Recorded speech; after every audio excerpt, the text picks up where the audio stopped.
I've been seeing so many posts on Threads about women feeling demotivated, women feeling defeated, not enjoying their businesses anymore, and feeling just done with it all. I think that if you have been in the online business space for any amount of time, this is a feeling that you will relate to. I know that there was a time in my own business where I felt completely disconnected, and not because I didn't love the work. I loved the work, but I didn't like how I was doing it. So if this is you right now, if your business feels heavy, if you feel like the spark is gone, you don't feel that sense of aliveness and joy anymore, this episode is for you. I'm going to share with you why this happens and how to fall in love with your business again.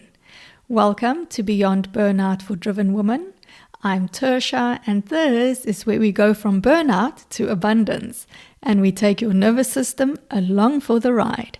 If you are doing all of the right things, but you're still not seeing the results, you are in the right place. Here we explore embodiment, nervous system work, and how to be magnetic in business without going into overdrive or burning yourself out. Let's dive in. In my experience, what makes falling out of love with your business really challenging is that it doesn't happen overnight. You don't wake up one morning and go, "Oh, I don't like what I've created." It's something that slowly creeps in, and it's built up out of all of these little resentments and all of the little boundary violations and all of the overworking late hours and all of the frustrations that pack up. And I almost see it as like when beavers build a dam, how they take all of the little twigs and branches and sticks and mud and leaves to block the rivers or the streams so that they can build their little dam. They stop the water from flowing. That's kind of what happens when we experience all of these boundary violations and all of the resentments and the frustrations and the long hours with low results in return. It's like we're blocking our own life force energy. And the difference, of course, is this helps the little beaver, but if we are doing that, if we have frustration building up inside of us and it blocks our own life force energy from flowing freely, that's not very helpful, and that can cause our business to start feeling heavy. It takes our joy and our pleasure and our passion and our sense of aliveness. It steals that away from us. And the thing is, sometimes it's not the whole business that's the problem, and that was my experience. I loved my business. I still love my business. I love the work that I do. I love the transformation that I offer women, the coming home to self, the aliveness that happens when we connect with our own deep truth, and I love facilitating that for other women. But what I didn't love about my business and what caused me to feel disconnected is the way in which I was doing it. I had decided to use YouTube as my main marketing channel, and in the beginning I really loved making these YouTube videos. And then what happened is, as my business started growing, as I wanted to scale and reach more people, I started following the advice of experts, and I'll put that experts in quotation marks because I believe that ultimately we are the own experts of our own life, and I had lost sight of that, and that's okay. It was an experience that I went through, and now hopefully I don't need to do that again. So what happened was I was chasing all of these keywords. I was doing all of these SEO things. I got really good at SEO, and yes, it worked. I started ranking, but the problem was that I attracted the wrong woman to my work, meaning that the outcomes that they wanted wasn't necessarily something that I could support them with. And that was a clear misalignment between the message that I had in my marketing and what my work was actually about. So I was doing a lot of work, I was putting in a lot of effort, but I wasn't getting the clients that I wanted in return. I actually ended up feeling like a content creator instead of a coach, because I was basically content content creating more than what I was coaching. And the downside, what it really cost me, was I became so irritable. I became so stressed out, and I would work over weekends. I would work when my family was at home, when the kids came home from school, instead of being ready to spend some time with them and helping them with their homework and doing all the football runs. What happened was I was so irritable and I was so stressed out. And of course, when this carries on for long enough, we reach a breaking point. We reach a point where we say, is this even worth it? So I had to make a hard stop, and I made that hard stop last year in 2024. I made that hard stop and I said, okay, this is it. I need to find my way back to myself. I had to get really, really honest with myself, and that was that I was practicing embodiment in my personal life, right? It had really transformed my life. It had transformed my relationship with my husband, the level of intimacy that we have in our relationship. It transformed the relationship with my kids and how I engaged with them. And yet, my business, I ran my business still from the head up, right? So in my personal life, I was living embodied and following the guidance of my body, the wisdom of my body, and following my own aliveness and letting that lead me, letting that be my truth. But in my business, I still didn't do that. And what happened is that started flowing into my personal life then, because you can't keep them separate. The way that you show up in business is going to flow out into your personal life. It has to. So for me, my truth is I had to find a way where I could honor the same values that I have in my personal life and do that in my business as well, because that didn't happen. So I'd love to share with you 5 lessons that I have learned through this. And my intention with this is, if you find yourself in a space where you are also feeling disconnected, where you are feeling demotivated, that what I'm going to share with you now, these 5 points, are going to offer you a new perspective, and it's going to give you the support that you need in order to start changing things in your business so that you can get back to your spark and your sense of aliveness. The first thing is to get really specific about what's not working. And this is something that I have learned as a coach, is in order to be a good coach and to really support my clients, I have to be really specific, right? And the thing is, when we feel like we are not enjoying our businesses anymore, we're wondering if it's even worth it, if the results that you get don't match your output, it's very easy to think that everything is wrong, right? It's the whole business, the whole setup, the whole everything sucks. And that's why it's so important to get clear about what is not working. What part exactly is it that you don't love? Is it the structure? Is it the content? Is it the marketing method that you're using? For example, like I used YouTube. Is it the way that you run through your week? Is it your systems that you have? Is it the message? Is it the problem that you're solving? Is it the modality that you're using? It's important for us to get very, very clear about what are these things, because once you know specifically, this is what I love, this is what doesn't work for me, it's easier to start making changes. It's also not so overwhelming feeling that we need to redesign the whole ship, right? There might only be a very small thing that needs to change. This is how we begin to start finding our way back. The second thing is to automate what you can and to follow your rhythm. Now, this might be different to what you hear from typical business advice, which says, as soon as you can, outsource the things that you don't like. And yes, you could, but honestly, if you are in a stage of your business where you are not making any profit and you can't pay yourself because all your money is going to contractors or VAs, of course you're going to start feeling resentful. That's not sustainable. So here's what I found more helpful, and that is to automate what you can. We have many tools available online that can help you automate some of those things like scheduling emails, scheduling posts. You can even use AI like I do to transcribe my podcast, to write my show notes, to create the outline for my blog that I just fill in. So automate what you can and design your week around your natural rhythm.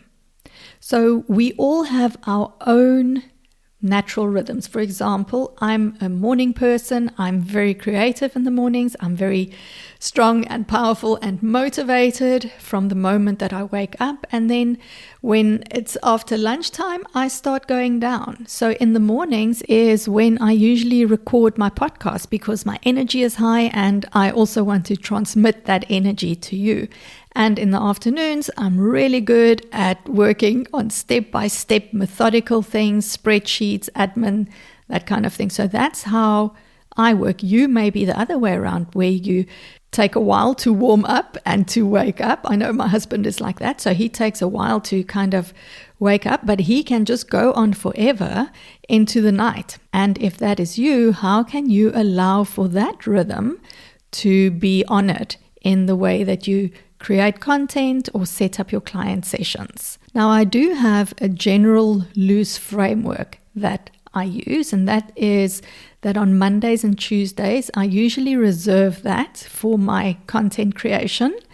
And then Wednesdays and Thursdays are my client-facing days. So those are the days that I get onto Zoom. And it doesn't look the same every week though, because I also follow my menstrual cycle in this. So it's all of these layers, one on top of each other.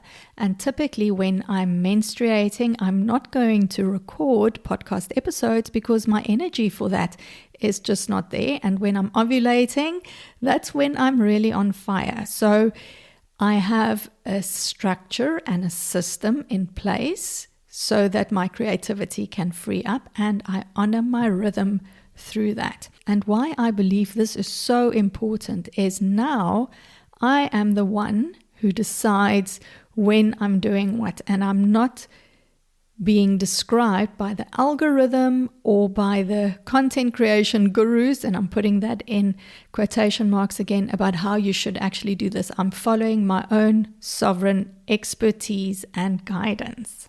The third thing that I've learned is to simplify, and that's actually my word for this year. And what I noticed, and you might experience the same, is once I started following my own rhythm, simplification almost happens as a result of that. And it's also still important to ask yourself, what are you doing right now that's not bringing you joy or results? Right? Sometimes there are things in our businesses that we need to do that we don't enjoy. But if you are doing something that's not bringing you joy and it's not bringing you results, then why are you doing it? Our hyper-masculine world has trained us so well to operate from the head up.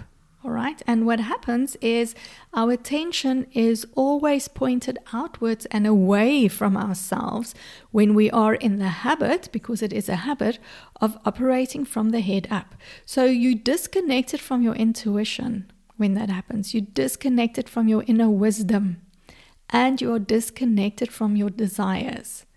Right? We don't even know what we want anymore. And what I often see happen is, you know that practice when they say, if you could design your day in any way, how would you design your day?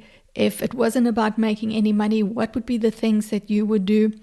If we do this from the head up, we could potentially be answering from our limiting beliefs. We could be answering from what we think we should say, and we could be answering from our fears. Where instead, when we learn how to drop into our bodies and connect with our desires, our true desires, and not those things that we think we should want, we might give different answers. If we live from the head up only, we can so easily outsource our own authority, right? We follow the lead of others and we do what they say we should do, and we follow their advice instead of trusting ourselves, instead of trusting our own path. And that's exactly what happened to me when I went on this kick to do the high-hitting keywords and SEO which ultimately led me further and further away from my truth. So simplify is number 3. Simplify. Stop doing those things that don't give you joy or results, and get clear on what it is that you really, really want. That is going to help you simplify. Number 4 on my list is to check your boundaries. And here I'm speaking to external and internal boundaries. So boundaries to me are those things that we are available for or not available for. If we are not clear, if we don't embody our boundaries, if we are not solid in what we are available for and not available for, what happens is our boundaries fluctuate. So we swing between having very rigid boundaries where we put our foot down and we say no more of this, and then we can easily start feeling guilty. We feel like we're failing others, like we're disappointing them.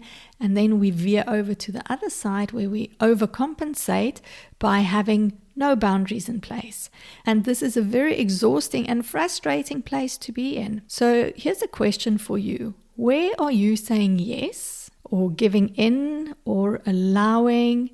And then it causes resentment, it causes frustration, it causes you drawing the line in the sand, and it causes exhaustion. That's an example of an external boundary violation. This is the agreements that we have with people outside of ourselves. But we also have internal boundaries, and more often than not, our internal boundaries can be so easily overridden, especially if you're a driven woman, especially if you're a high achiever.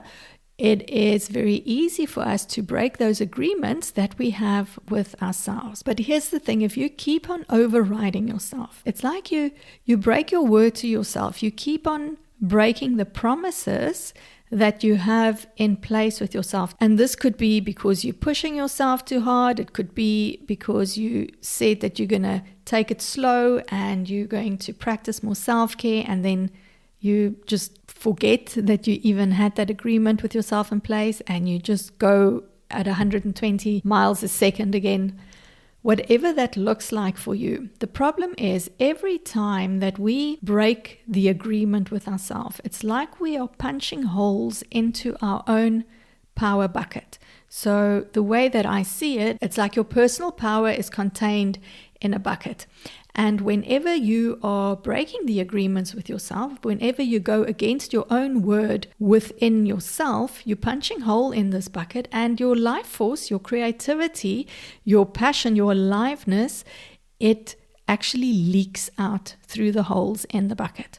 So it follows that the more you can honor your own truth and your own knowing and not override yourself, the less holes you are going to punch in your own personal power bucket. And then the final point is to bring pleasure back into your day. If your day consists of spending all of your time behind a screen, either creating content or binging on other people's content or being on Zoom calls, you are also spending most of your time in your head. Right? Most of your energy is in your head, and it's directed outwards and away from you. And what happens is if we do this for too long, too often, if we're in the habit of having our attention directed away from ourselves, away from our body, what happens is our bodies go offline.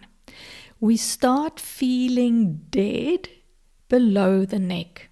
Now, pleasure is not something that happens in our minds. Pleasure happens in the body. So your body has to be online to experience pleasure. And even more importantly, you have to be inside your body, right? You have to be inside yourself in order to feel your body so that you can experience pleasure and so that you can experience joy. And since we are so well trained in living mostly in our minds, we need to bring our pleasure back online too. And that looks like doing enjoyable things, pleasurable things, things that make you feel sensually alive. And you can do this in the smallest of ways. Let's say, for example, you have a big task that you need to do. And perhaps you want to do the task, perhaps you don't want to do the task, but it's a big task that's in your day. What can work really, really well is if you do something pleasurable right before the task, and that can look like having a cup of tea or going for a quick walk or reading a chapter in a book. Then you tackle the task, and once that task is complete, you do something pleasurable again. So you can go and walk again, or you can go and have a glass of lemon water, or whatever your joy is. You can sniff some aromatherapy oils or give yourself a foot massage. Those are really good, by the way. This is going to support your nervous system, but even more than that, it builds your capacity to experience pleasure. It activates your sensual aliveness. It resources you, and you feel more nourished in your day. This is what makes you feel alive. This is what brings the joy and the pleasure back. And not only that, it creates safety in your nervous system. Right? When we feel resourced, when we feel nourished, we also feel safe. And when we feel safe in ourselves, we have more access to creativity and intuition. Right? It's very, very difficult for you to access your intuition or your creativity if you are in survival mode. And when we feel like we've fallen out of love with our business, when we don't like our business model, when we experience lots of boundary violations, that puts us into survival mode. There's very little access to creativity and intuition from there. So these are the 5 things that I have brought into my business, and I have seen the difference. I'm feeling the difference. And if you are going, oh my goodness, you're inside my head, this is me, I'm calling in a one-on-one client to work with me over the next 3 months. And if you are tired of second guessing yourself, if you are tired of leaking your energy through that power bucket that you inadvertently keep on punching holes in, or if you are tired of outsourcing your authority and your expertise to someone outside of yourself, then I invite you to hop onto a free embodied exploration call with me. It's not a sales call. It's a call for you and me to discuss what's going on. I'm going to offer you some support and suggestions. And only then, if it feels right for you, we can talk about what working together would look like. I'm going to put the link to book that free embodied exploration call in the show notes for you.